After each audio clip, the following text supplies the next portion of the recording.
Just as a reminder, you can visit us at thepandapod.com. That's thepandapod.com to grab our RSS feed, listen directly, and share PandaPod with your family and friends. You can also reach us directly via email through podcast at thepandapod.com. Thanks for listening. Wouldn't it be amazing if there was like a summer camp except for adults? How whimsical are we talking? Oh, all of the whimsy. You're looking for Hot Alien Summer Camp 2024. It's their third annual event at Starstruck Farms in Lebanon, Tennessee. You just come with an open heart to embrace a magical weekend. There's live entertainment, energy healing, art, and all kinds of workshops. And I heard Karen Rontowski and Ryan Singer are returning once again to grace the stage with some cosmic comedy. Also, look forward to live music and the Makers Market, where you'll find handmade, consciously created art to pique all of your whimsical curiosities. Visit the website at hotaliensummercamp.com, where pre-sale tickets are live now. There's lots to discover on the website, including past events, an email newsletter, and a lively Discord community. And don't forget to check out the Alien Auction, where goodies and readings will be up for bidding. The auction starts March 24th and culminates with an all-day live stream event on March 31st. So I'll be seeing you August 8th through 11th at Hot Alien Summer Camp. Namaste! Stay tuned after the episode for more information.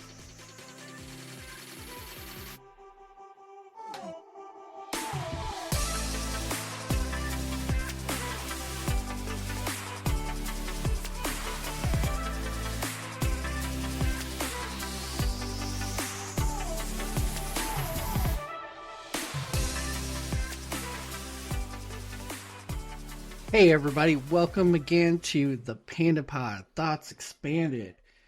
Today we're going to speak as kind of a continuation from our last episode, but we're going to switch over from capitalism to communism and kind of what our own personal definitions are of communism versus what the internet tells us communism is.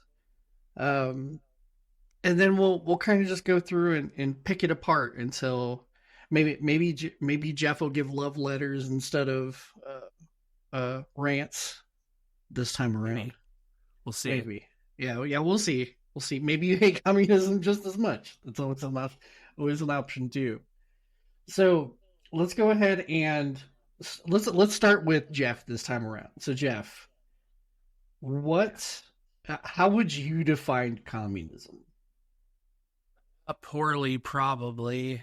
My view of communism, when I think about it and when I use it, when I'm speaking about it, I am thinking of a economic system in which the goal is the prosperity and well-being of every member under that system. And I know that's like really broad. I know there's a lot more to it than that, but like that is what I'm thinking when I talk about communism. Yeah, that's the what you call it, like the feel good definition of communism. One interesting thing you said in your statement was the goal. So, I mean, what do you mean? Like, if a system was actually stating that the goal was to take the load off, or like to distribute the load evenly, or whatever else you were referring to there, but it wasn't actually doing that, would that be communism to you or not? Not true communism. And again, not true communism by my definition. Right. So really, I mean, if they're actually doing communism, it wouldn't be a goal, but an actual, like, put into practice. Sure. Yeah. I'd agree with this. So what do you think, Rab? I think that it is, I mean, I want to be careful to also say the practice of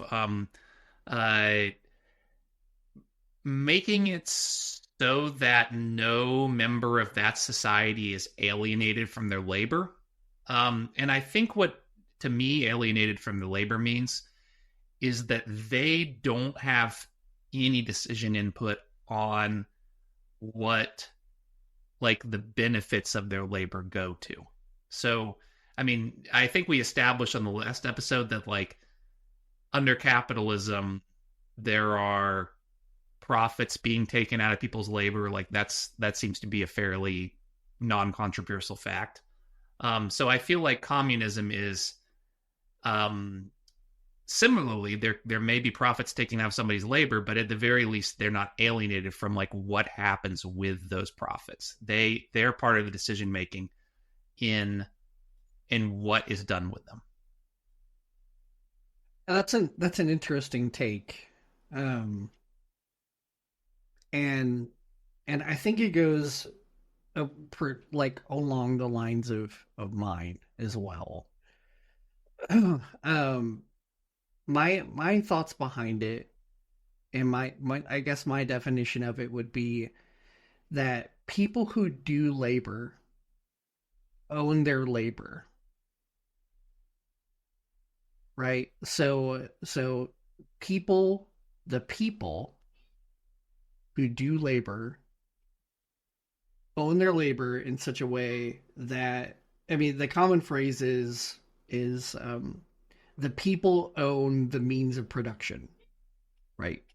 Right. Um, the government doesn't own the means of production. The people who like are currently rich or were rich before some sort of revolution or whatever do not own people's time, energy, and labor.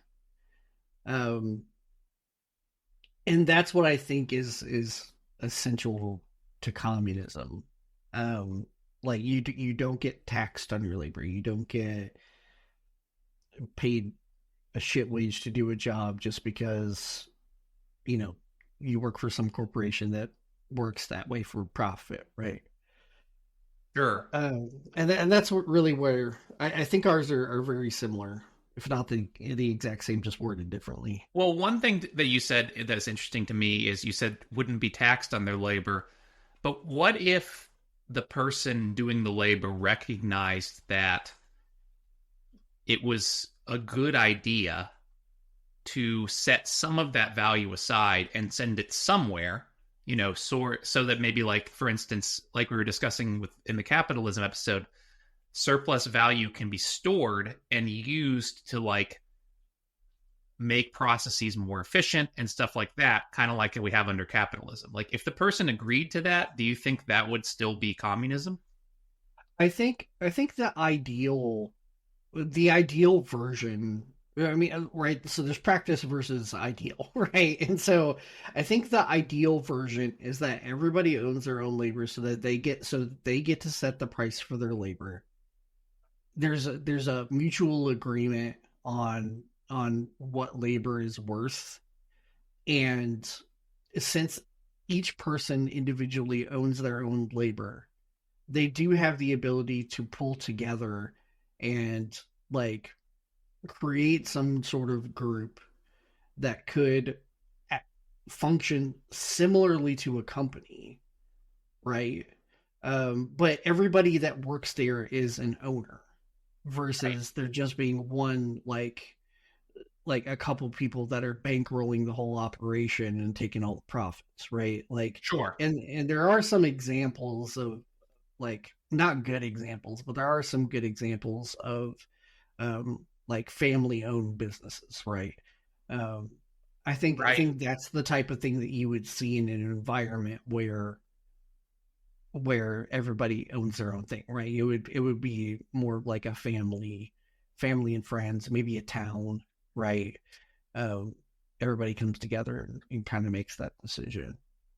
Sure. Well, I mean, to run a company in, like, the modern way that we're familiar with, you would need somebody to, for instance, do the bookkeeping, or to, direct people, direct various teams, to figure out what they're going to do. I mean, and that sounds an awful lot like a boss, but if that person if everybody at the company feels like they have a decision in who that person is and like what actual powers they have, and they feel like that like the the profits of their labor aren't being taken away from them by that person, I think that's probably not incompatible with communism.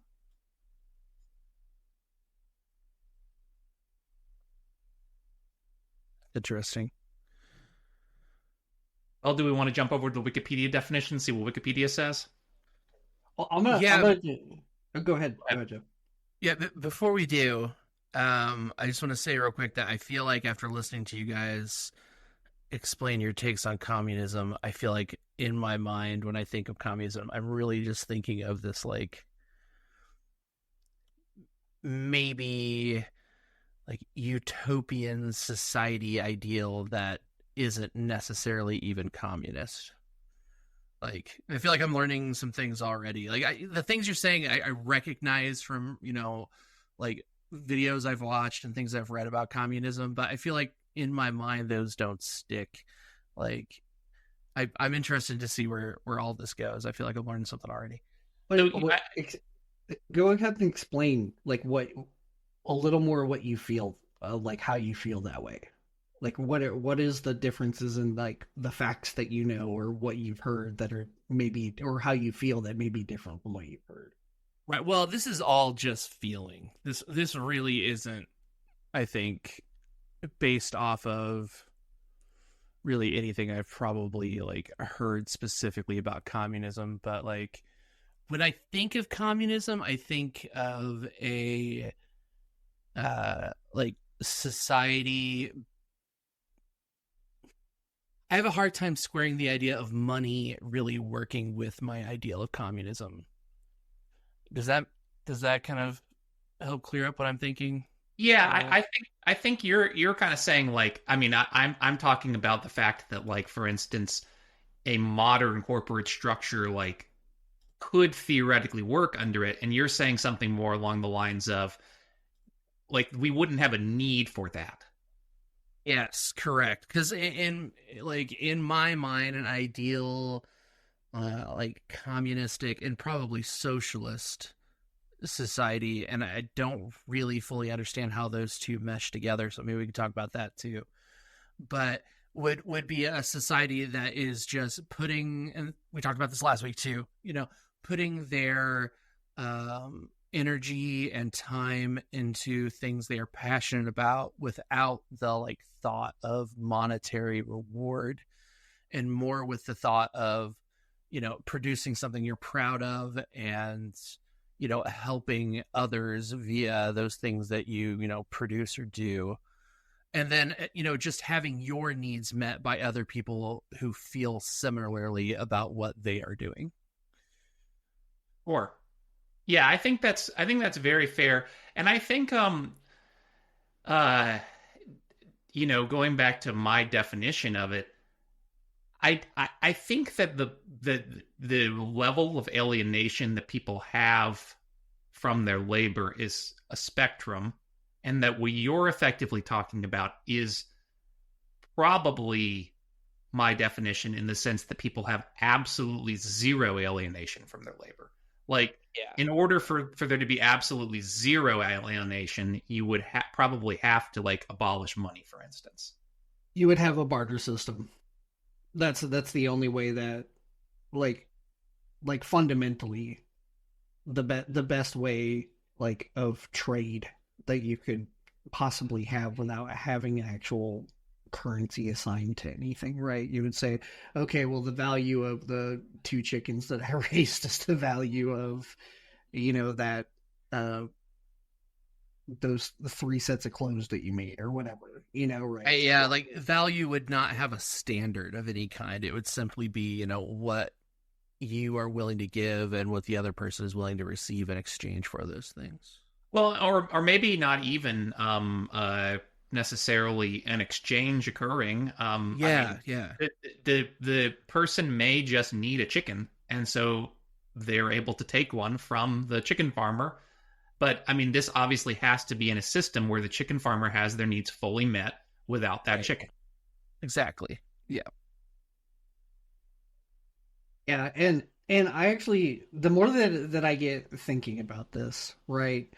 Um, and you can tell me if I'm wrong or not, but I think what you're envisioning is a an updated, more modern version of communism. Like, so we'll get to the definitions here, and in a couple minutes. But I from from what I know, right, based on all three of our definitions, I mean, if we're talking about the ideal and we're talking about, whether or not that's possible in a modern day era, right? I think we're talking about a new version of communism. Um, I think that in that sense, the old version is outdated, and however you want to look at it, um, most people consider it failed, but we also consider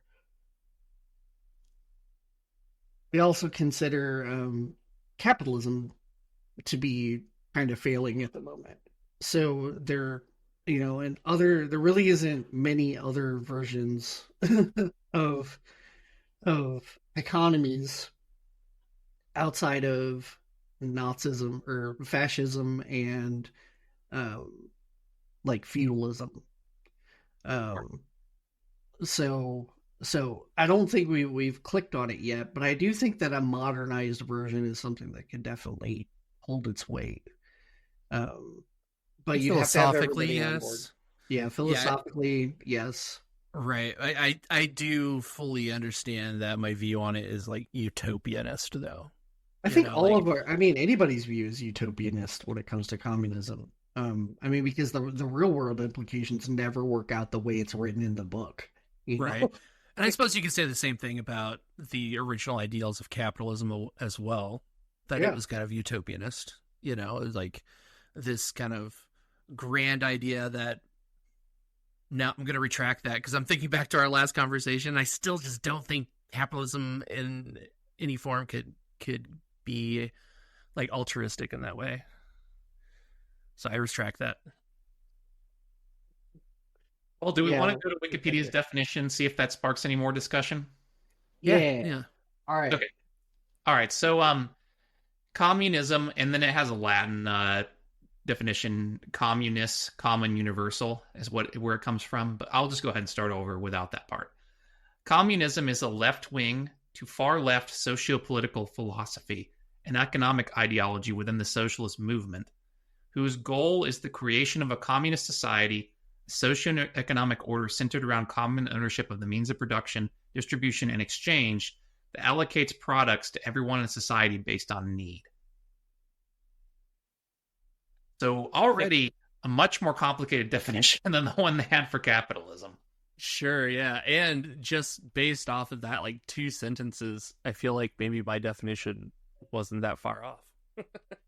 So I did the same thing on GPT, right? And I want to read this definition as a an addendum to the Wikipedia Sure. version. Okay.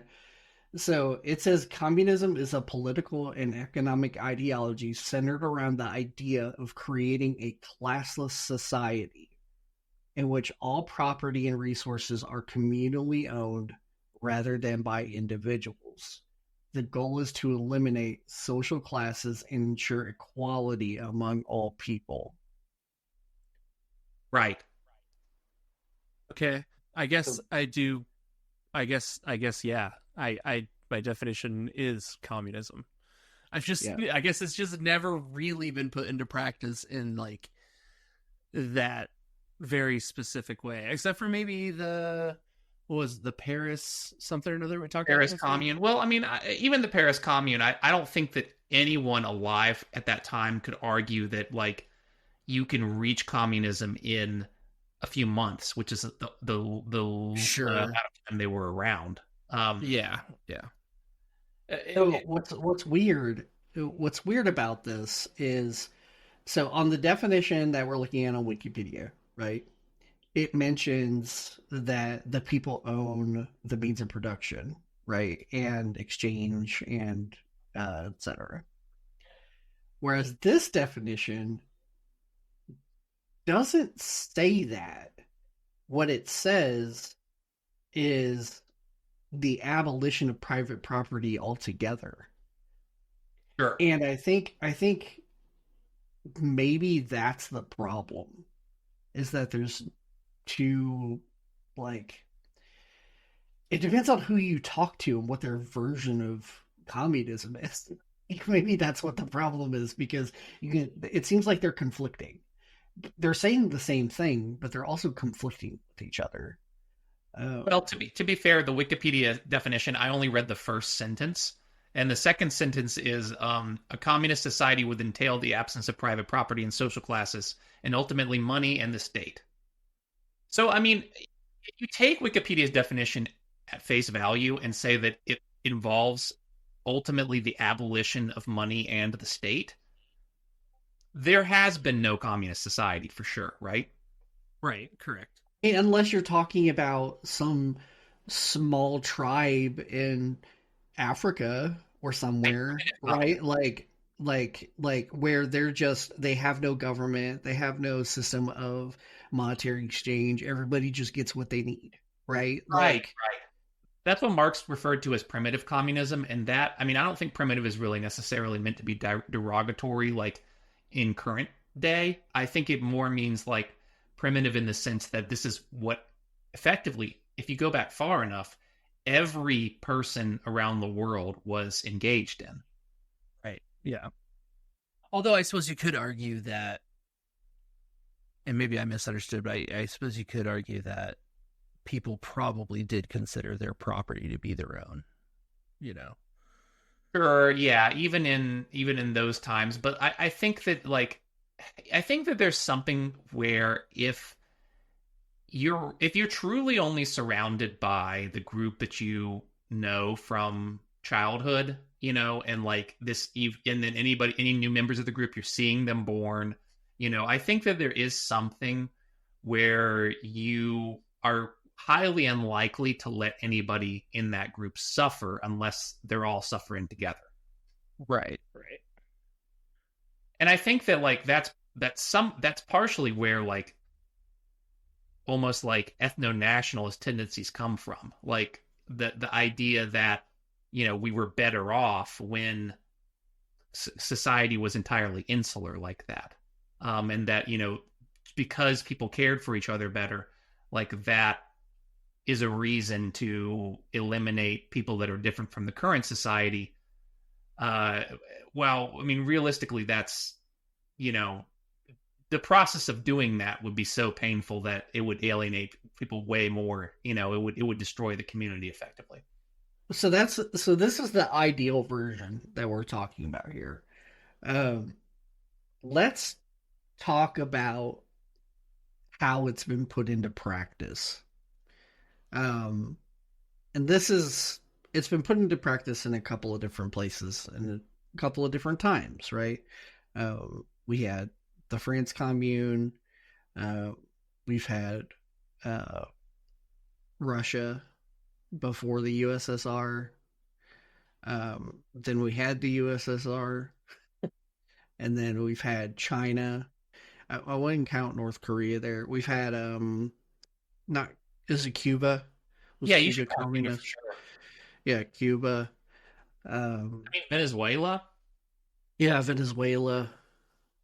I would argue that you kind of have to include North Korea too, though. Like, they're more feudalist, though. they are, but I mean, I think it started out with the idea of it being like a communist ideal and was like very quickly usurped by, a cult of personality instead. Oh, actually, you're right. You're completely right. Because I remember, what's her name? The lady that got out of North Korea. She's really popular. I don't know her name. That there's this lady. She's really popular. You probably know why her name I is. do, yeah. I've seen a couple of her like YouTube videos. But she mentioned that it all started with farmland. They essentially came in and said, this is like where it really kicked off. Like it was kind of taking precedence in within their government. But it really kicked off when they said, "Hey, um, we're going to take the land because we need to make sure that everybody gets fed."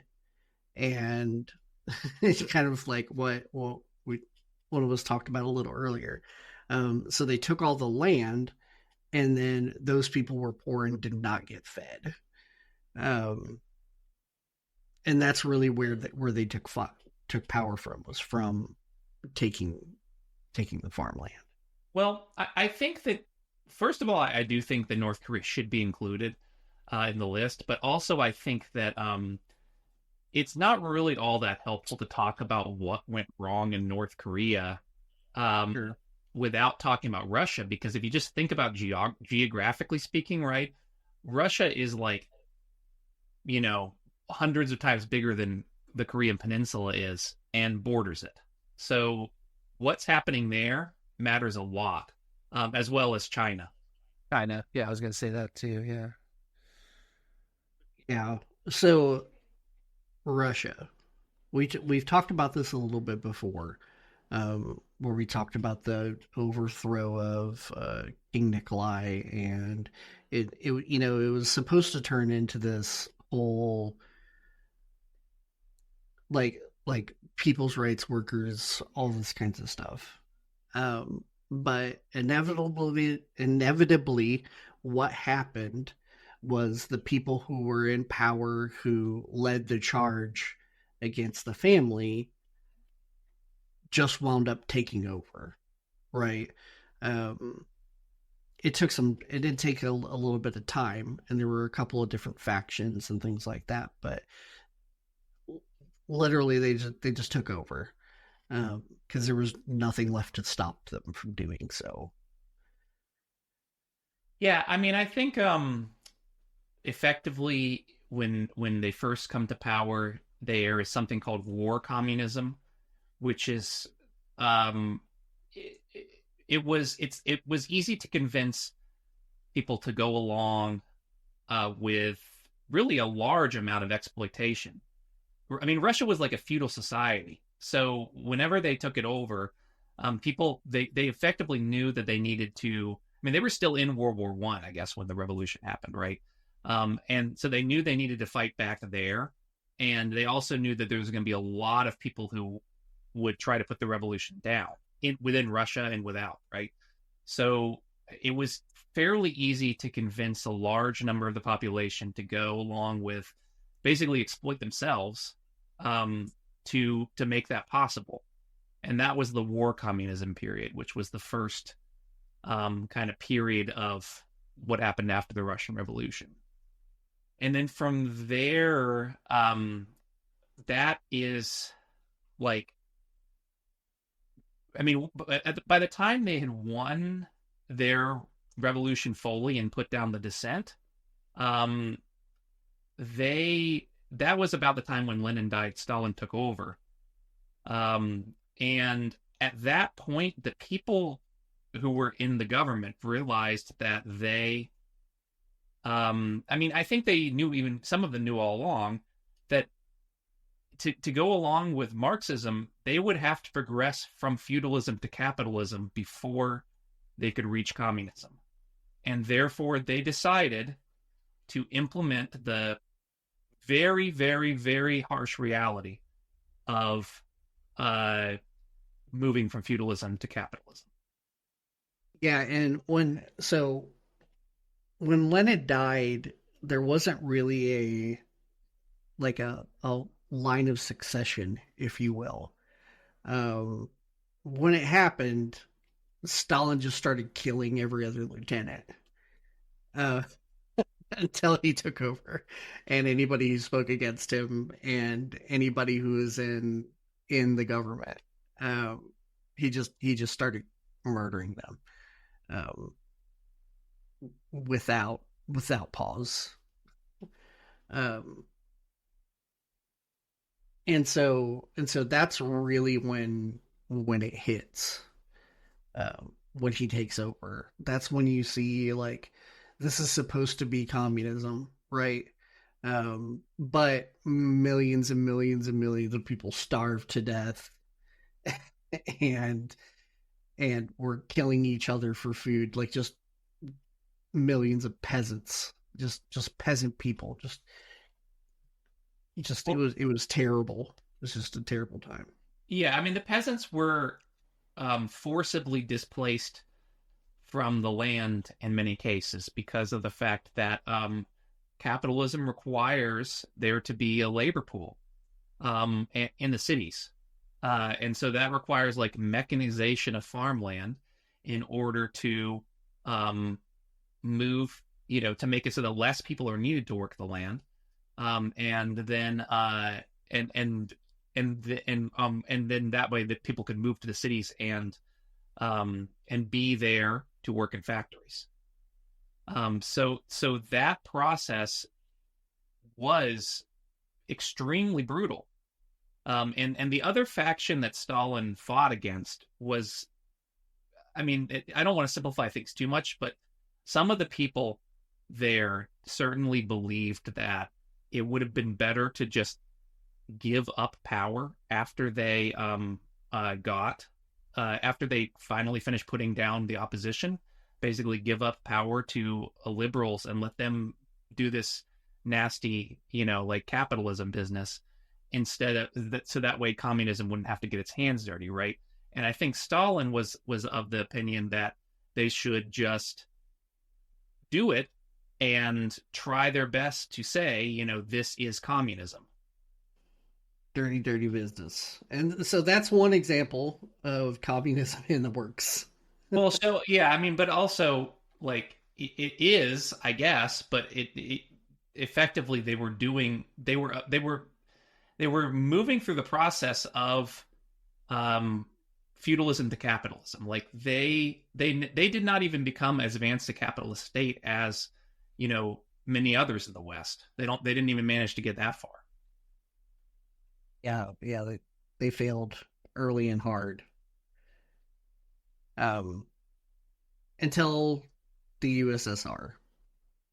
One of the reasons why they became so powerful was because of the millions upon millions upon millions of people that they just had to do whatever that they could force to do whatever they needed them to do. And when the other city states, for lack of a better term, joined them, some under coercion. Ukraine did not want to join them as a part because they were just as powerful, if not more powerful, on their own than the rest of the USSR was. But together they made a lot of strides in a better place, but their people were still poor. And like you were saying, Rab, they just couldn't even get capitalism to work, much less move all the way over to where communism made sense, right? It was perverted into a central power operation just because of, once again, the greed and pride of man, right? I feel like that there's just no way for a communist society to exist in a time of war. Like I don't see, like, I don't think the USSR or Russia would ever be able to get to a communist state with as consistently in conflict as they were. Because, I mean, how do you raise an army in a true communist state? Like, only the people that want to fight will fight. And I guess that's going to be some people, but, and how are you going to get all the equipment? How are you going to get everyone to agree to put their labor into it? Yeah, I mean, from the very beginning, their military operations relied on a lot of oppression. When the very first beginning of the revolution, they basically fired all the officers, but they quickly brought many of them back and all of their brutal practices from the feudalist days, because they knew that they needed to be able to fight. I mean, and what they were doing, what they were fighting for, was a lot of the time keeping together what was the Russian Empire. Like Ukraine joining the USSR was more of a process of them reconquering that territory that was part of the Russian Empire back. And like you said, they joined forcibly. There were a lot of people there who didn't want to. It was also a headquarters of, the entire resistance to the revolution. I agree with you in that I don't think communism can work unless there's an an assurance of peace. Right.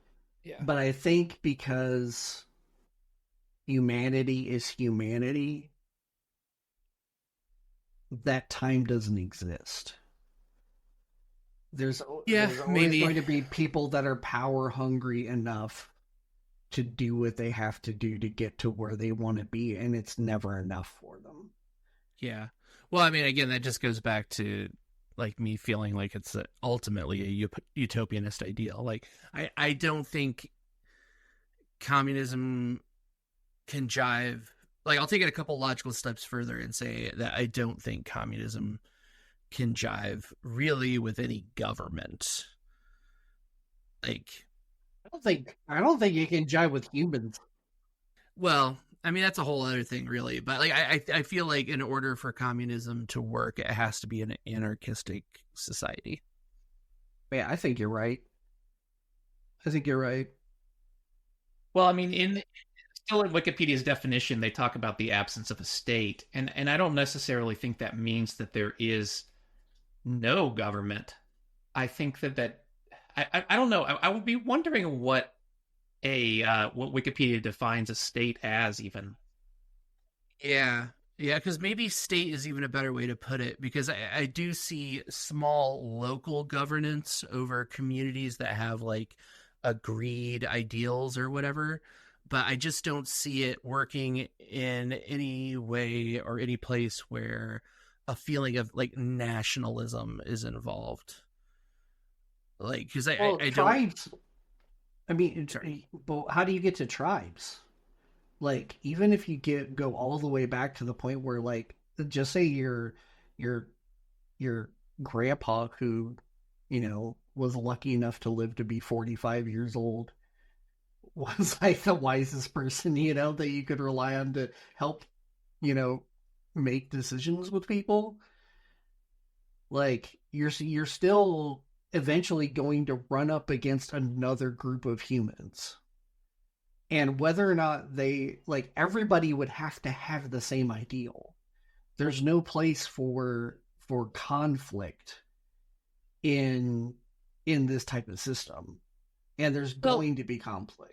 I don't think that's true, because I don't think that the end of conflict has to be violence. Like, there is peaceful resolution to conflict. Like, it's like groups can have conflict and come to a agreement. And even if that agreement is just agree to disagree and go your separate ways. Like, and like you said, maybe that is not compatible with the current version of humanity that we have. Maybe that's going to take a couple of, I don't know, evolutionary or generational jumps before people can get on that same page. But yeah, I think once I we don't see once that we being merge happening. with AI, I think we'll have a shot. Um, let's all go get that Elon chip. Maybe that'll do it. The Neuralink. Yeah, let's all get some Neuralink, and that way we can read each other's thoughts, and everybody can know how perverted people are, or how greedful, or how lustful, or whatever the case may be, and then maybe we figure it out. Because there won't be any more lies, because we can just read each other's thoughts. You brought up AI, and I kind of feel like communism could work in an AI run society Yeah, where literally the AI's goal is communistic ideals. yeah. President, what's Google's AI called? Lambda. Well, that was an old one. I can't remember what it's called now. Bard, President Yeah, Bard. President Bard. Yeah, I guess if you could make an algorithm that definitely would not just do things to make it more powerful, like for instance, you could imagine an AI running everything would like to build server farms for no reason but to make itself better, right? It would have to have some kind of constraint on it so that it would only benefit humans, I guess. Yeah, and then you have a dedicated, hand-picked group of people by the AI to take care of the AI, and those are holy people, Ah, right? okay. Yeah, We I could think that's definitely make a religion out of this. Yeah, I think that's where you have to go. I think if for we go down sure. that path, that's where it goes. Where the AI is just in control of like a select group of people. It's all people that look like The Rock, right? Yeah, sure. So it's like capitalism, except that all the profits go to people who look like The Rock. That would be pretty nice. It gives you real incentive to not skip leg day. You know. Yeah, everybody gets a free gym membership. Here's kind of a goofy side question. Do you think that the Matrix is communistic? In the sense that it's like is taking care of all of the needs of, the the the people under it. Yeah, that's No, an interesting question. I wonder, does the Matrix have in the lore that like Earth is effectively destroyed and that like it's been destroyed because of climate change or something? Is that part of the Matrix lore or no? it was nukes. Yeah. Well, yeah, they nuked the sky to kill the AI. It's because they were relying on Oh, solar power, which is why they then turned humans into essentially batteries to power them because they didn't have the And sun and anymore. and that's why. That's yeah. why it's not because they're using humans as batteries. Well, yeah, I sure. mean, true. Well, I mean, but if they had built, if the world of the Matrix came about because the AI had built the like to build pods to basically protect humanity from terrible conditions on Earth, like if it was a altruistic motivation, then you could say that's some form of communism. I don't think that's It's the case by the Lord, I though. mean, so even if that were the case, okay, even if that were the case, people value freedom.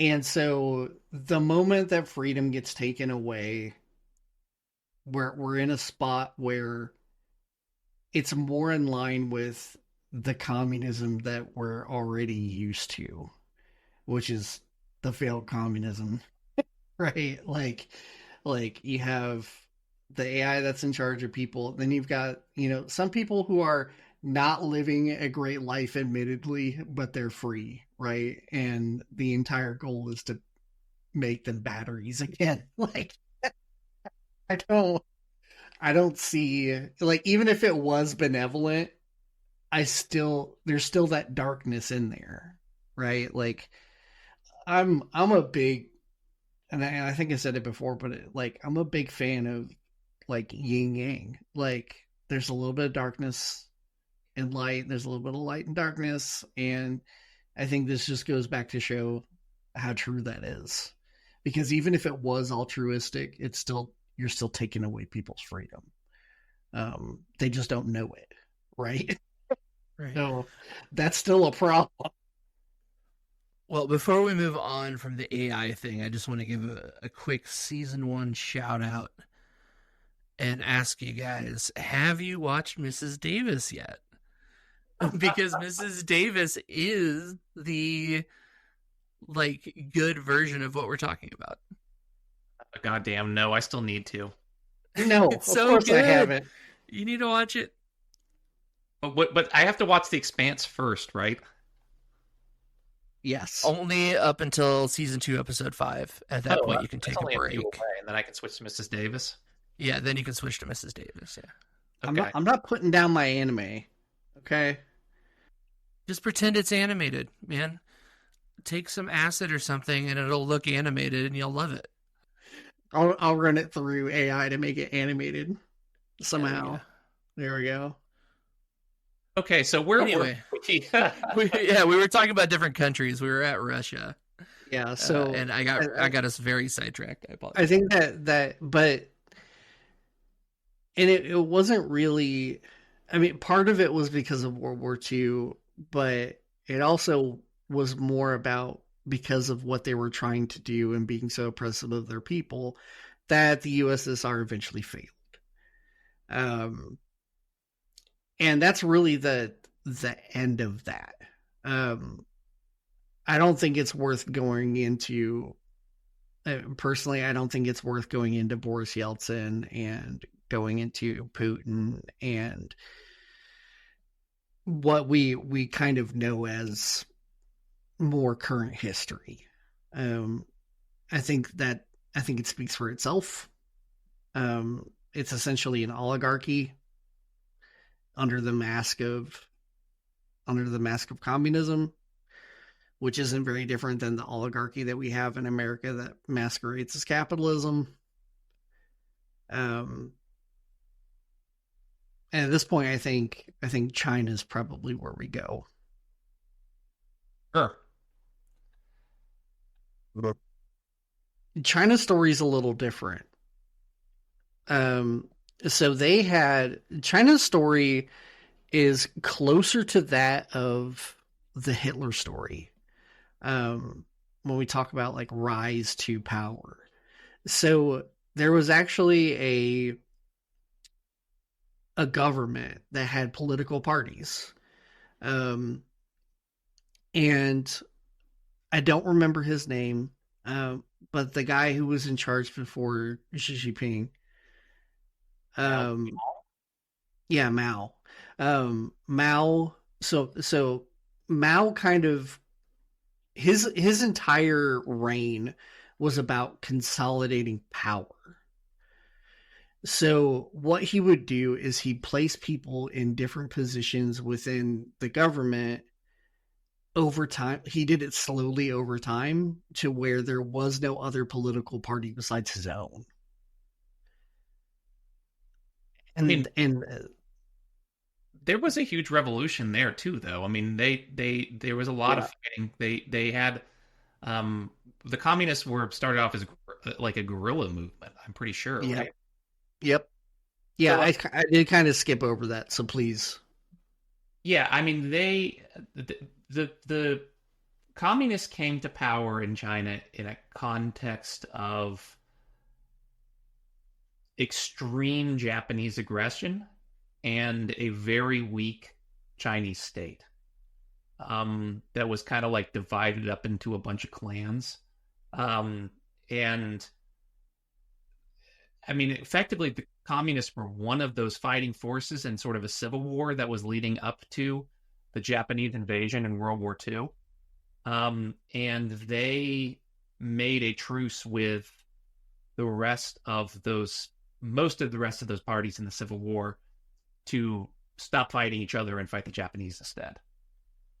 So I think, like, maybe what you're referring to is Definitely later.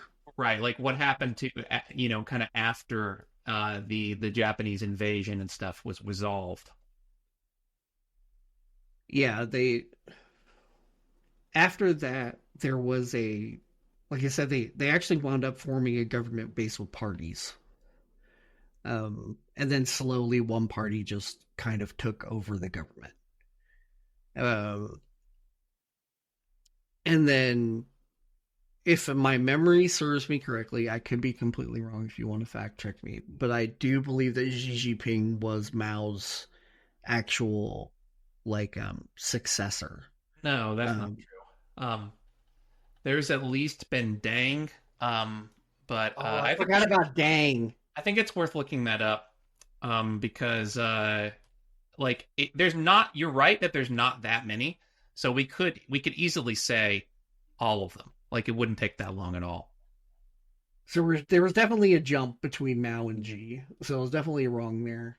Well, in number of leaders, yes. In the number of leaders of the list you read, which I think Wikipedia backs that up as the general secretaries of the Chinese Communist Party.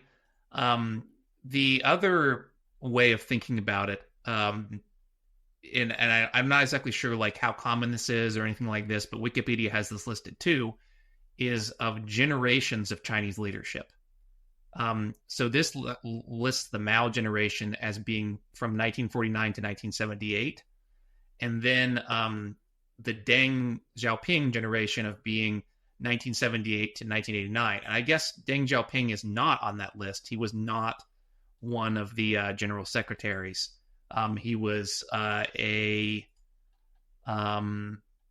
couple of other roles: chairman of the Central Advisory Commission, chairman of the Central Military Commission. Um, doesn't look like those were at the same time mostly.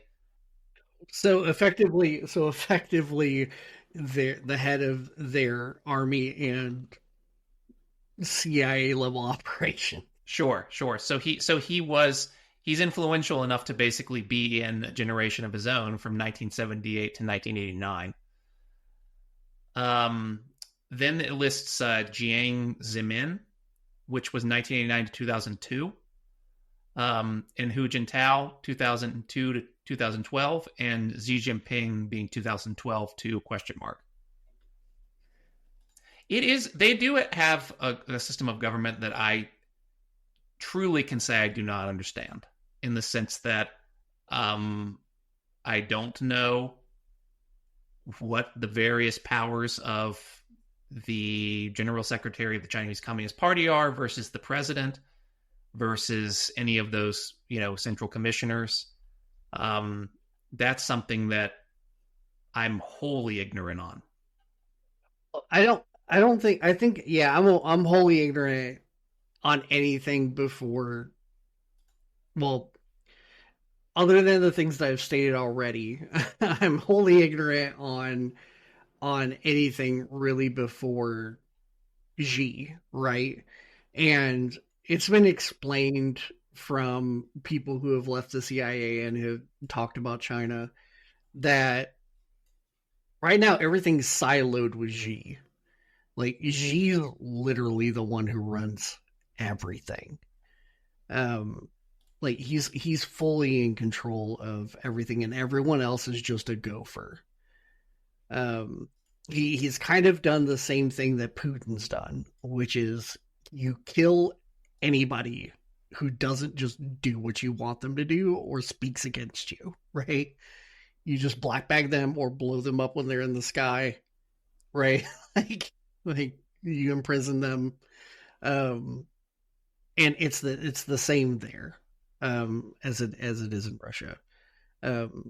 They just wholly own the government, and so when those big deals are made, like the big like oil deals and the things that they've talked about doing with currency and things like that, she's in the middle of all of it. Like he's literally the one making the decision. There isn't any other. I mean, I'm sure there's other people there, but they're not the people that make any decisions. Um, and this is really the story of communism, because it always winds up getting taken over by a personality with drive who's willing to just murder everybody around them, until people are just so fearful that they won't even speak a bad word about them. Well, I mean, what do you think the difference is between that and what we have here in this country today? I think the only difference is we don't hear about the black bags. Like we hear about the ones in China because that's convenient from our government to tell us about that. Right. Like, I don't think we hear. I mean, the only ones that we've heard of are the ones who are being prosecuted by our government, like Julian Assange and what's his face that's over in Russia. Um, like the people who are willing to go against like the real green and expose problems and talk about secrets, those are ones that are persecuted by our government. So, I mean, we know where they are, but now that they're public, it's harder to kill them. Um, But you what's know, when say there isn't a bunch of people that the government that we have today has black bagged and you don't know about it because they've successfully covered sure, it up. yeah, I'm sure there's tons, there's tons. Um, but I don't think we'll ever know about it unless we have some kind of literal overthrow of the government. Like we have the freedom, like the what is that? The Freedom of Information Act, Right. where we can request anything, but you have to know what it is you're requesting. So, Right. And it can still be so yeah, and it can still be redacted, and so we'll never know. We'll never know. It like unless that stuff is documented somewhere, which I highly doubt it is. Like we'd have to have access to it, and I don't think we're ever going to get that. So yes, I do think they get away with black bagging people. Um, Well, I guess where I was going with that line of questioning is just like, um, personally, I hold the opinion that if we could take China's version of capitalism and just cut and paste it directly over the US would be a better place, but not like, I'm not trying to say that that means that we would have communism or anything like that in the US. I just think that their way of doing it is superior to ours. Um, and I think that's been proven by, you know, at least their success in this current moment. well, that's the problem between this is the difference between a government that has a direct channel of power versus a government where they have to deliberate and come to a consensus on an agreement. But which one are you talking about? So China's the first one, right? Like if like just take COVID for an example, right? I'm not saying that this is what should have happened here or anywhere or whatever the case was. I'm just talking about how efficient a government is, right? Xi said, lock everybody in their homes, and the military and cops went out and locked everybody in their homes. There Sure. was no discussion. There was no consulting people. That's just what happened, right? So if we're talking about efficiency, they are much more efficient because one person can make a decision that affects the entire populace. Whereas with here in America, there's debate, there's um, decisions have to be made by entire groups of people before they get put into effect. And so it's slower. It's not as efficient. But is that Um, actually true though? That we have a government where like deliberation is actually done and like the will of the people is taken into consideration? I the mean, way that it used to be ran, yes. The way it's currently ran, no. not, so I, not at all. I Not at all. personally believe that the average citizen in China has more say about what happens in their country than in the US. That's just something No, I believe. I wouldn't say so just because of the social credit score system. But I mean, we have credit score here. Yeah, but the social credit score system. If you so they monitor everything that you do. Like they have cameras everywhere with microphones, and so just say you said like man, I wish they really wouldn't have stopped selling apples this month. Like your social credit score goes down. They make it so that you can't travel. They make it so that you can't use the banking system. Like you have to fall in line, otherwise you are removed from society in the most non-literal way, which is from funds, from travel, from um, your job. Like you can lose your job based on what you say about the government. Like I don't think that's necessarily true. I think there are some systems that are in America right now that mimic that, but those are all social, right? If you say something that the majority of people don't agree with, you can lose your job, right? If you say thing, if you do something that most people don't agree with, you can lose your ability to travel. They can take your passport away, right? Or your driver's license, or whatever the case may be, right? Like, but those are more social, like, uh, ear from other peers than from just one specific power. And I think that's really the difference. Do I still think that people here in America have any say whatsoever in what their government does? No, I don't. I don't think so at all. But the people who are in power do have to agree in order to make something happen. Yeah, I just think that, either there's fewer people that than you think that are in charge in the US, or there's more people that you think that are actually in charge in China. I feel, to me it seems like they have done an effective job of not allowing large piles of wealth to control like the means of production effectively. I don't think that they've succeeded in making the people feel like they control the means of production. I think that effectively the Chinese Communist Party does control the means of production. They do, Agree. 100%, 100%, because they control all the businesses there. Sure, sure. But I just personally think that in the U.S., we have something worse than that, which is that like 10 billionaires control the means of production. I mean, 10 versus 1. I mean, I mean, it's Well, still. I mean, it's a small number, right? Like it really is a small number. but you have I to mean, say, it's almost apples to apples. does Xi really control the day to day that happens in the party, any more than um, those billionaires control the day to day that happens like in our government, like the kayfabe that happens in Washington. Um, does he really control? Does he have a better level of control than the those 10 billionaires do on our government? I don't know. Yeah, I don't know either. All I know is that they recently, and I say recently, I say like I think it was 2 years ago. Like he literally black bagged and threw a billionaire in jail just because he didn't like what he said.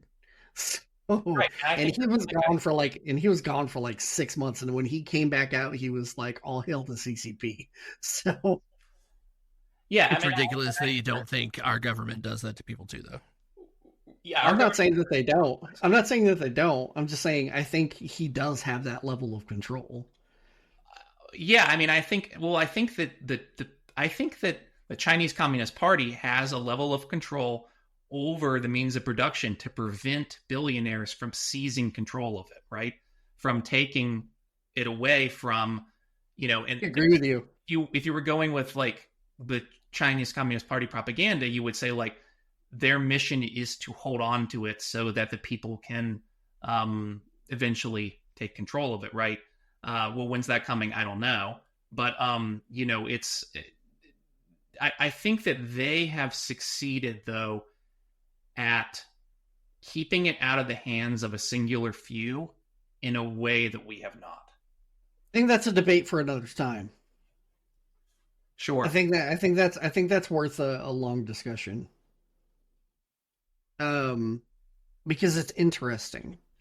Because I will like hands down, I agree with you that that what they're doing is preventing other billionaires and people from gaining power. Like I 100% agree with that. And I also think that they're doing it probably 50 times better than Russia's doing it. Um, I think they've like improved on that thought process of consolidating power and how it actually should work, um, a lot better than what Putin was able to do. Um, but yeah, I think this is a longer discussion. Yeah, I mean, I certainly won't argue that every single thing they've done is correct. I don't know. I also won't argue that you know, I mean, I won't necessarily argue that people are doing it out of the goodness of their heart. Even, you know, I do probably I would say that likely, very very likely, Xi Jinping is like a power hungry person. You know, I feel like I just happen to believe that they they have done they have made more steps towards socialism than we have. I think that's an objective fact. What do you think, Jeff? I think that You think the we're Communist Party or the Chinese Communist Party stopped being truly like communist in my view after Mao. Like just like reading through the Chinese Communist Party like ideology and how like each new generation that came through added their like new ideals to it, and it's just strayed and strayed and strayed from the original Marxist Leninist ideals.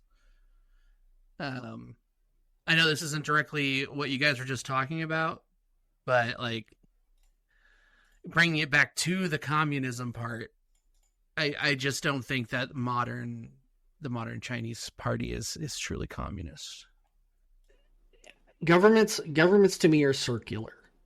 So if you kind of take a circle and you can put capitalism and democracy on at one point in the circle, right? So make a triangle within the circle, right? And then you can put communism to the left of it and you can put fascism to the right of it. But the more you get towards the extremes away from capitalism and democracy, the more that real life communism and fascism look similar. And I think this is something that we'll even get into because as we're talking right now, right, and we're talking about China, we see China as like Jeff was saying, it's gotten further and further away from being more of a true idealistic version of communism towards a more centralized power control over the people, which is very fascist. Um, Whereas if and this is something that we'll get into more later, and I'm not going to speak a lot on it. The beginning of when Hitler had his rise to power, being fascist, the Nazi Party spent tons of money and energy improving the infrastructure of the state for everybody to use, which is very communist. The problem is those people ultimately desire a power that is unattainable, but that doesn't stop them from going for it. And so there's a consolidation of power that looks almost identical to each other. And that's why I have a problem having this conversation. Because I think China's more fascist now than it is communist, and I think right now America's a little bit more fascist than it is capitalist. And there isn't a current fascist regime that I can think of that's powerful enough to mention. But if I was going to, I mean, I don't think it exists right now. I just don't think it exists right now. But if we take World War II times into effect, I think that's what we're seeing. Well, I think that both societies, the US and the Chinese society, have a heck of a lot of forced exploitation. Yeah. So that's certainly true. And so I mean, you can take my statement that I think that their system is better for the people in general with that in mind. I'm not saying it's communist by any means, or you know it's it's Ideal. it's yeah, or yeah, that they've solved the problem of like getting those profits, the profits extracted from labor, back to everybody. They certainly haven't. They are still having a lot of I mean, there a lot of workers there are exploited by Western companies too, right? I mean, that's still a huge problem for them. I think this all just kind of goes back to it communism not really jiving with government, because I think as soon as there's another interest other than the good of the people, that communism starts to fail. Like as soon as there is a state that needs protected, or I don't know how you can square taking care of the state and its agenda along with taking care of the people as the top priority. Well, it's the same thing as you can't have people who are aggressive work with people who are non-aggressive. The aggressive always wins, and when it wins, it forces the non-aggressives into a form of like a force of slavery in a way, right? Like that's just what happens. And that's why this keeps happening to communism, like you're saying. Like, like once you have a a a need to protect, what you need is the people who are aggressive, right? And so like it's that's just how it is. And when that battle's over and won with, the people who are aggressive still want to be aggressive. They're not just going to stop and go back to, all right, let's go back and share. That it's just not how people work. Well, Join us in the next episode of the Panda Pod when we talk about sociopathy and narcissism and how that is the problem with the world. Yeah. And how Wiki has both. Maybe I can close this out here, leading into what might end up having to be a part two of this discussion, which is that I'm not even sure that we agree on definition of communism yet. I mean, I personally think that the states that have existed, that we put in that list at the beginning, I mean, they had governments that I mean, maybe some people in them believe that they were working towards communism, but the smart people among them understood that they were going to have to get through a phase where they competed with the US and other Western powers in a capitalist framework, and that they were going to have to build a state, and that they were going to have to build capitalism, and that's what they were doing. And maybe they believed they were doing it in the service of communism, but the only thing they succeeded in is making capitalism, and maybe making it a little nicer than what we have here potentially. I mean, that's a whole other area of debate we could have. Yeah, I mean that was the entire goal of the USSR, right? Because if they had won and taken over the world, there's a potential that they could have just been like, okay, we're done with power now. Let's just all kumbaya, right? Right. Like we don't know. I don't think it's plausible. Sure. But I mean, it could have happened. It's always it's a possibility, or it was a possibility. It's not anymore. But I don't think it's happened yet, but I do think that if a group of people, like if a society were to say, we don't care about competing with other nations, that all we care about is producing what we can locally, sustaining our people in a sustainable and conscious way, and we don't need to compete with the world. If a group or if a society could make that decision, I could see it working. The problem is that society can't make that decision without the CIA assassinating one of their leaders or doing something else, nasty. Yeah, that's a really good point. Yeah. And once again, aggressors will not give up power. Yeah. Well, I do think we have more to talk about on communism another time, because I do think it'd be really good to talk about Cuba, because I feel like in some ways, at least in the beginning, maybe they were kind of doing what I was saying, where they were just like, okay, we're just going to do our thing, and I could be completely off on that. It's just my understanding of it. But I mean, I think that's what we're talking about. I think Venezuela's we're talking about. And, maybe even diving in a little bit further after that about, how we could see it working a little more. Like, I just kind of gave a little insight into my view of it, but like, I'd like to hear how you guys could see it actually working, if at all, Sure. Yeah, I think those are all great topics of discussion.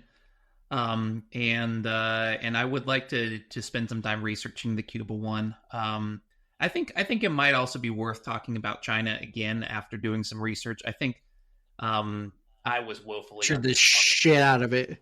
I think we butchered the shit out of China, but nobody outside of China actually knows anything that's going on within China. Like, I mean, that's not the true. problem. There are people who are privy to, Chinese politics outside China, but I think coming into this episode, like we did the last one, with the idea of just not really doing research into it and coming into it with our own opinions, was a little easier because we've grown up in a capitalistic society. Right.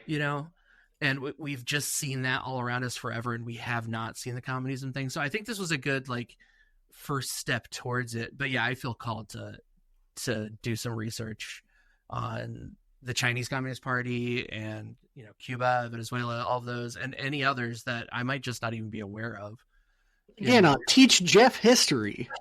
Right in the comments section, if you think of any communist government we didn't think of.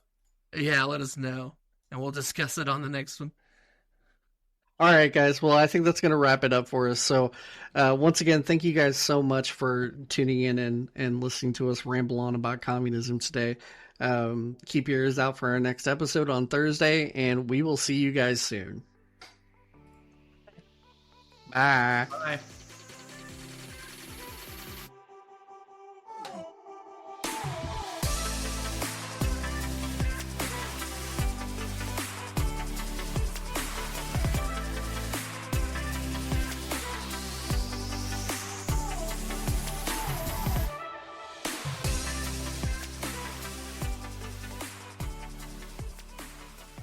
Ever felt like you're wandering through a world that doesn't quite fit? Like you're a square peg being nudged into a round hole? Maybe you've caught yourself gazing up at the stars, pondering the mysteries that seem to slip through the fingers of conventional wisdom. Do esoteric beliefs resonate with you more than everyday chatter? Is there a voice inside you whispering that there's infinitely more to this universe than what meets our 3D eyes? If any of this sounds familiar, if any of these questions stir something deep within you, then you might just be the alien we're looking for. This isn't about being from another planet. It's about feeling like you're out of place in this one. It's about believing in the extraordinary, the spaces between. So tell us, do you feel that call, that pull towards something, somewhere that defies the ordinary? If so, welcome. Your mothership, Hot Alien Summer Camp, is calling you home. Are you ready to answer that call? To step into a space where your unique beliefs aren't just accepted but celebrated? Imagine a place where the extraordinary is the norm and the mysteries of the cosmos are the evening's main topic of discussion. A retreat where every workshop, every activity, and every shared meal is an opportunity to explore what lies beyond our conventional 3D experience. Did you find yourself nodding along just then? Feeling that spark of excitement at the thought of connecting with others who share your curiosity for the unknown? Then it's no coincidence you're hearing this right now. This is your invitation to join us, to become a part of a community that doesn't just ask the big questions, but revels in them. And what's a gathering of aliens without a little interstellar entertainment? Prepare to laugh with beings who understand your humor, as we bring you live comedy from Cosmic Minds of Ryan Singer and Paranormal Karen Rontowski. Their insights and wit are as boundless as the universe, promising an experience that's as enlightening as it is hilarious. So, if you're ready to leave behind the world of round holes for a place where every square peg finds its place, a hot alien summer camp awaits. From August 8th through 11th in Lebanon, Tennessee, we're not just creating a retreat. We're forming a constellation of like-minded souls, each shining their unique light. Are you one of us? Are you ready to explore the depths of your alien soul among friends who understand that it's time to beat 'em up to Hot Alien Summer Camp? Your space in the cosmos is reserved. All you need to do is claim it. Visit hotaliensummercamp.com. Pre-sale tickets are on sale now. Let's embark on this cosmic journey together.